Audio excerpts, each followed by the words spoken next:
Hello everyone, this video is about the important works of Samuel Johnson. The first work of Samuel Johnson was Birmingham General. It was a journal which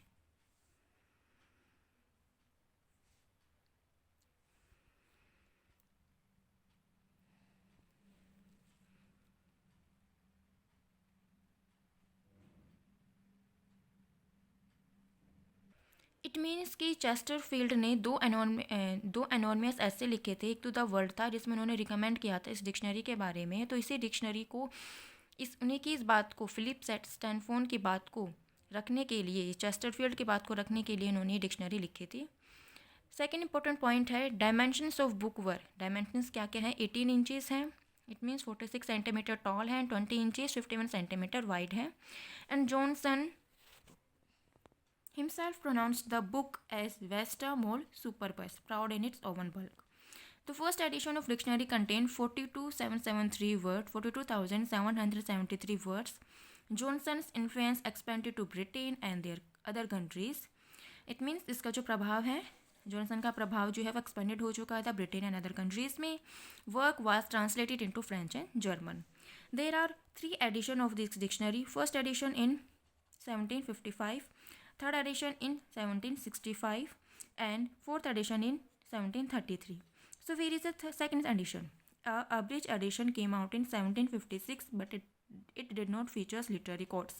एक और addition आया था इसके बाद 56 में आया था, लेकिन इसमें लिटरेरी कोट्स नहीं थे, इसलिए ज़्यादा इंपॉर्टेंट नहीं माना जाता इसको. So it is all about the most important work of Samuel Johnson, a dictionary of the English language. Third important work was the Rambler. What is the Rambler? Rambler is a periodical, a series of short papers. Short paper is एक series. It was published in Tuesday and Saturday from 1750 to 1754 and it has 208 articles. Made his periodical unique by using a style of prose. इसके अंदर prose का style use किया जाता था. This periodical was very successful. Written in elevated prose. Subject matter based on imagination of the author. Author के imagination पर subjects का use किया जाता था कि वो किसी भी सब्जेक्ट का यूज़ कर सकते थे जैसा ऑथर चाहे, जैसे कि morality, literature, society, politics and religion. जिस पे चाहे ऑथर लिख सकता था और उसी को इसमें पब्लिश किया जाता था. And in the Rambler periodical, including quotes and ideas from some humanists like Desiderius, Erasmus and René Descartes. It means कि इन दोनों जो ह्यूमनिस्ट हैं इनके कोटेशंस को उसमें इंक्लूड किया जाता था. Rambler was written for middle class of 18th century. It was usually written for the middle class of 18th century who married aristocratic family in order to create social economic alliance. It means Rambler usually criticized the middle class of 18th century because at that time in 18th century middle class ladies or middle class gents usually married in aristocratic family to increase their social economic position. Rambler was more serious and lengthier as compared to the Spectator. It means it was more serious and more lengthier as the Spectator periodical had strong element of dictatism. उसके बाद अगला है the Adler. Adler is a series of 103 essay. It was published in 1755 to 60. All but only 12 of them by Johnson. It means the Adler contained 103 essay, but only 12 essays of Samuel Johnson was in it. It was published in London weekly, the Universal Chronicle between. It means the Adler was published in the Universal, a weekly periodical है, Universal Council में published होती थी between 1755 से 60. Then a journey to the western Eastland of Scotland. It is a travel narrative. It means यात्रा वृतांत है ये. In 1775, 83-day journey through Scotland, the island of Barbados. It means ये एक ट्रैवल जर्नी है कि इन्होंने ये जो थे जॉनसन और उनका जो फ्रेंड था बोसवेल, ये दोनों जो है वो स्कॉटलैंड में गए थे जर्नी के लिए. कहाँ पर? हेब्रिडस, एक आइसलैंड में. ऑफ 1773 में ये गए थे, accompanied by James Boswell. Boswell also keep record of Scotland in a journal of the tour to the Hebrides. It means Boswell also recorded this travel experiences in a general of the two to the Hebrides. Johnson focused on Scotland and Boswell focused on Johnson. It means Johnson ने अपने इस work में Scotland के बारे में बताया है, लेकिन बॉसवेल ने अपने इस वर्क में जॉनसन के बारे में बताया. Then Messiah, a Latin poem.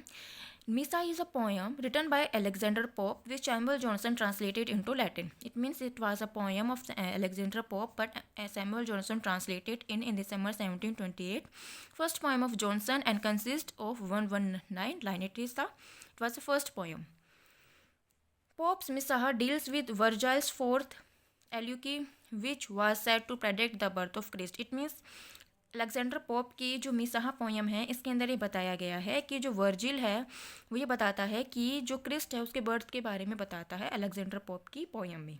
But the poem merge the prophecy of Isaiah about the Messiah. It means लेकिन जो सैमुअल जॉनसन ने जो ट्रांसलेशन करी थी उसमें उन्होंने बताया था कि ईसाह ने भविष्यवाणी करी है मिसाह के जन्म के लिए. ठीक है. Learn the most important point of Samuel Johnson. It was published in 1738. Poem shortly after his move to London. He wrote this poem when he moved to London.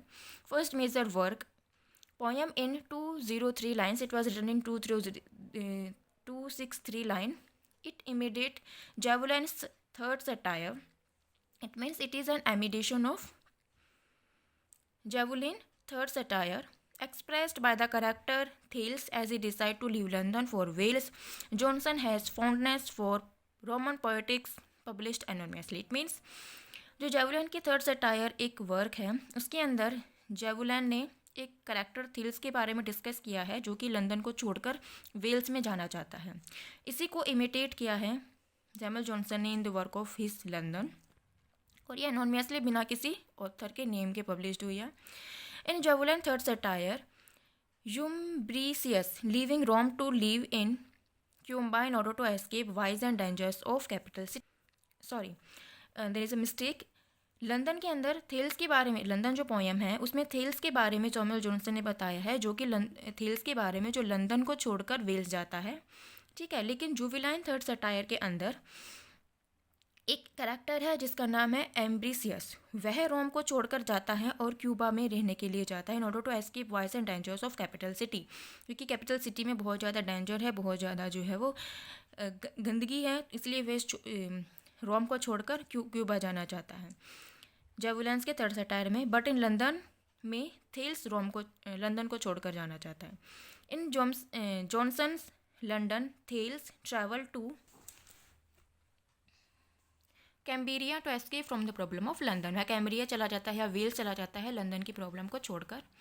The epigraph from जेवुलाइंस, ये जो है वो epigraph है जेवुलाइन की third satire का. जो epigraph है वो ये है. What is the meaning of this line? इसका मीनिंग ये है, who is so patient of the foolish city so iron willed as to contain himself. The poem describes the various problems of London. Thales is unknown. It is assumed that it is Richard Savage Johnson's friend. It means the poem described the various problems of the London, and it was assumed that who was Thales. It was assumed that Thales was Richard Savage, the friend of Samuel Johnson. The city of London was seen as a means to attack the Whig political party run by Robert Walpole. This London poem was also a political theme. It was also attached to politics, as the poem assumed that the poem attacked the Whig political party, which was run by Robert Walpole. The Vanity of Human Wishes is Wishes, written in 1748, published in 1749, begun and completed while he was busy with dictionary. It means जब वो dictionary में busy थे तभी उन्होंने ये शुरू करी थी और कंप्लीट भी कर दी थी. The poem concerned with political issue those surrounding the Walpole administration. It means the poem concerned with the political views के बारे में इसमें बताया गया है जो कि उस टाइम वालपोल जो किंग था उसके एडमिनिस्ट्रेशन में थी. It was also an imitation of Juvenal's 10th satire. It was very important questions made for UGC exam that the Vanity of Human Wishes जो है वो किसकी इमिटेशन है? It was the imitation of जुवेलाइन 10th satire, and London is the imitation of Juvenal's 3rd satire. The first half of each line is written in a different ink to the other. It means जो एक line है, poem की एक line है, वो आधी तो एक कलर से लिखी गई है और आधी दूसरे कलर से लिखी गई है. It is the most important feature of this poem. As often lazy wall writing, ऐसा माना जाता है क्योंकि वो बहुत ज़्यादा लेजी थे. इससे लेजीनेस कैसे पता चलती है कि केवल वे एक समय पे एक पोएम की आधी लाइन ही लिखते थे और उसके बाद उसे छोड़ देते थे और उसके बाद आधी लाइन वो बाद में लिखते थे किसी और पेन से. तो it show the laziness of poet. First edition published in 9th January 1749, revised version in 1755, third version in 1789. Poem has 369 lines written in close heroic couplet. Sources draws on personal experience and historical sources. Sources क्या है? Personal experience, historical है. Poem is satire to rectify moral absurdity of society and not to ridicule the same. It means poem एक satire है कि जो society में जो moral एब्सर्टी है, मतलब सोसाइटी के अंदर जो है वो हम जो भी कमियां हैं उसको सुधारने की बात की गई है, बजाय कि उस पर मजाक करने की. We should not waste time on hopes and desire because they are unlikely to come true.